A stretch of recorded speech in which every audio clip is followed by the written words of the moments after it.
السلام علیکم، میں ہوں آپ کے ساتھ حکیم سید اسلم شاہ۔ ناظرین، پودینہ قدرت کا ایک انمول تحفہ ہے۔ عام طور پر پودینے کو ایک معمولی سبزی تصور کیا جاتا ہے۔ اس کی خوشبو اور لذیذ چٹنی بے حد پسند کی جاتی ہے۔ پودینے کا رائتہ بھی خوش ذائقہ اور طاقت بخشتا ہے۔ جی ناظرین، اس کی طبی افادیت دیکھی جائے تو بد ہضمی، کھٹی ڈکاریں، ریا، گیس، منہ کی بدبو دور کرنے والی یہ غذا شافی دوا بھی ہے۔ قدرت نے غذائی نالی کو مضبوط بنانے کے لیے اس میں تھوڑی سی مقدار میں نشاستہ دار گلوکوز بنانے والے اجزاء شامل کر دیے ہیں۔ ناظرین، وہ افراد جو بھوک کی کمی کا شکار رہتے ہیں، اگر وہ کھانے کے وقت مولی، شلجم، پیاز، ٹماٹر، بند گوبھی میں پودینہ ملا کر اس میں لیموں کا رس نچوڑ کر سلاد بنا کر کھائیں تو کھایا پیا ہضم اور بھوک بے حد بڑھ جاتی ہے۔ جی ناظرین، پودینے کے پتے معدے کی جلن اور غذائی نالی کی جلن میں بہت مفید ہوتے ہیں۔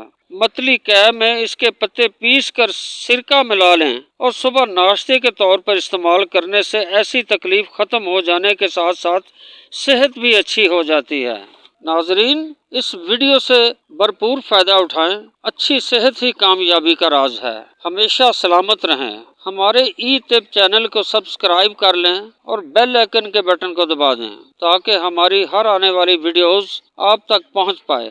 اجازت چاہتا ہوں، ہم سب کا اللہ نگہبان۔